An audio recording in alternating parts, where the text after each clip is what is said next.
আসসালামু আলাইকুম। আজকে আবারও আপনাদেরকে আমাদের সেই মাছ ধরার প্রজেক্টে নিয়ে আসলাম।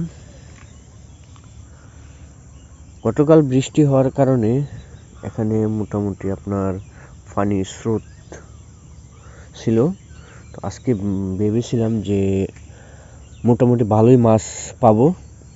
দেখি এখন হচ্ছে এই আইডাটা মানে উন্ডাটা ঝাড়বো, তুলে নিয়ে আসবো। আপনারা দেখতেই পাচ্ছেন যে মোটামুটি পানির স্রোত ভালোই আছে। উইন্ডাটা হচ্ছে উপরে পাড়ের মধ্যে রেখে আসলাম পুকুর পাড়ে। আর এখন হচ্ছে আমি যে বাঁটটা দিয়েছিলাম এই বাঁটটা পরিষ্কার করে দিব, কারণ এখানে বেশ অনেক ময়লা জমে গেছে। যদি এখন পরিষ্কার না করে দেই তা হচ্ছে পরবর্তীতে যদি আবার ভারী বৃষ্টি আসে তখন হচ্ছে আপনার এই বাঁটটা পানির বেগের কারণে, স্রোতের কারণে রাখাটা কষ্ট হয়ে যায় তুলে ফেলে। কারণ যেহেতু আপনার জাল দিয়ে আমরা দিয়েছি বাঁটটা, সো একটু পানিটা একটা থাকে, যার কারণে হচ্ছে আপনার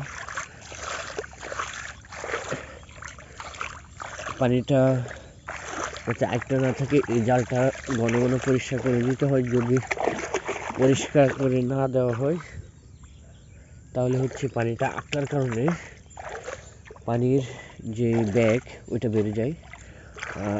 ওইটা বেড়ে গেলে আপনার বাঁটটা টিকিয়ে রাখা কঠিন হয়ে যায়। এই যে উইন্ডারটা আপনার উইন্ডার তুলে নিয়ে আসলাম, দেখতে পাচ্ছেন খুবই অল্প মাছ ধরতে পারলাম। তার কারণ হচ্ছে পানি যেহেতু কমে গেছে তাই মাছও কম ধরতে পারছি। আর হচ্ছে উইন্ডার বেশ কিছু জায়গায় যেহেতু জালের ছিঁড়ে গেছে, তারপর শিলিগুলো ছিল ওইগুলো ছুটে গেছে। এগুলো হচ্ছে এখন উইন্ডারটা মাছগুলা বালতিতে রেখে তারপর হচ্ছে এটা শিলানোর পর হচ্ছে আমি এটা আবার ওইখানে আর কি পাতবো। তারপর দেখা যাক কি মাছ ধরতে পারি। এখন হচ্ছে আমি উইন্ডার মাছগুলা বালতিতে রাখবো।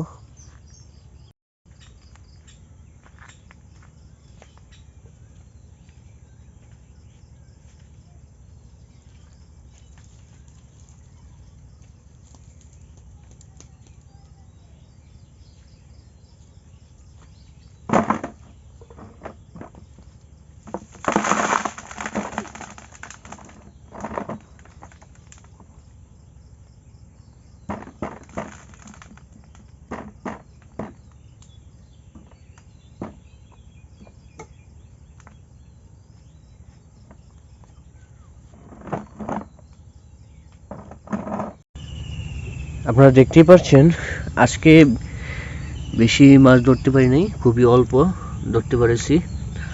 আর এখানে হচ্ছে আমি আমাদের যে উইন্ডারটা এখানে রেখে দিয়ে গেছি। আমি সুতা নিয়ে এসে এটার যে সিরাগুলো আছে এগুলো আবার পুনরায় সিলিয়ে দিয়ে ওইখানে আবার পাতবো। দেখা যাক তারপর কি পরিমাণ মাছ ধরতে পারি। আসসালামু আলাইকুম।